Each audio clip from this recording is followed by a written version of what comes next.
Hola, mi nombre es Daniela Murillo y el día de hoy trataré el tema de la lingüística de campo, resolviendo ciertas preguntas que están relacionadas al tema.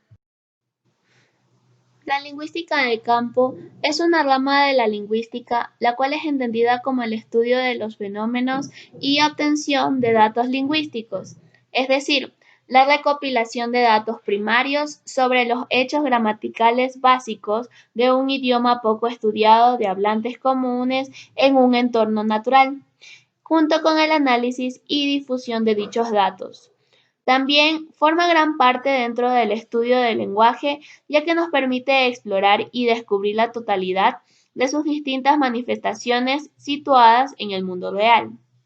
Además, esta rama utiliza el método inductivo, ya que nos permite entender por qué y cómo los idiomas difieren entre sí y cómo algunos pueden no caer en el marco teórico prototípico. Ahora, ¿por qué es útil para el docente en formación esta lingüística de campo? Debemos mencionar que esta rama permite obtener datos de un idioma en particular, por lo cual esto nos ayudará a refinar la gramática existente e incluso la gran base de datos obtenidas por parte de los lingüistas de campo permitirá comprender la tipología de idiomas y dentro de esto encontraremos la similitud y las diferencias que entre ellos lleva a identificar lenguajes universales. Teniendo en cuenta todo esto, el docente podrá actualizar sus conocimientos sobre el léxico que cambia dentro del idioma que está enseñando y junto a esto podría diseñar una planificación de estudio mucho más actualizada en donde se integren métodos, técnicas e instrumentos de los cuales serán útiles en la explicación de la gramática de idioma en el proceso de enseñanza-aprendizaje. Ahora, ¿por qué es diferente la lingüística aplicada de la lingüística de campo? Aquí debemos establecer los contextos de acción de cada una para que se pueda entender la diferencia de la lingüística de campo y de la aplicada.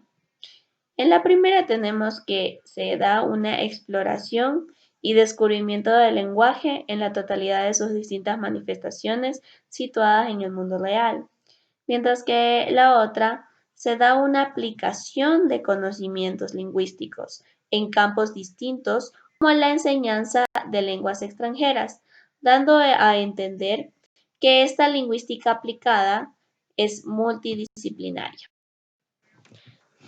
Es momento de diferenciar el método introspectivo del analítico. En primer plano tenemos al método introspectivo, el cual pretende dar un escenario de estudio para temas de lingüística que requieran solución con un sustento teórico. También este método es muy poco usado. Sin embargo, debemos señalar que todo estudio lingüístico necesita de un sustento teórico.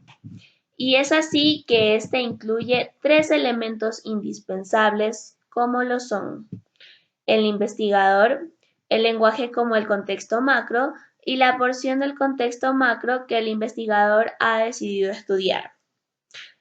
Ahora pasemos al método analítico teniendo en cuenta lo que ya se habló del introspectivo. En este método tenemos que realiza estudios lingüísticos a nivel comparativo o contrastivo. Y también este método, bueno, a diferencia del otro, este es muy utilizado en la lingüística, ya que es más estructurado, porque interviene un cuarto elemento, el cual no presenta el anterior método, que es la obtención de datos de la porción del lenguaje. A este método se lo puede entender como uno de los más completos, ya que a través de esta obtención de datos permite dar un análisis mucho más estructurado en la investigación. Por último, ¿en qué tipo de estudios es adecuado usar el método experimental?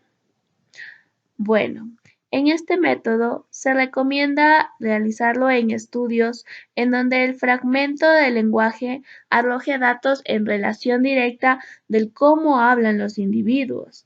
Es decir, los datos deben responder a la forma de hablar de un individuo, también llamado idiolectos, y estos a su vez deben ser contrastados y comparados con la visión de un informante que será integrado en la investigación, para que con esto se pueda verificar si la información obtenida fue o no verídica.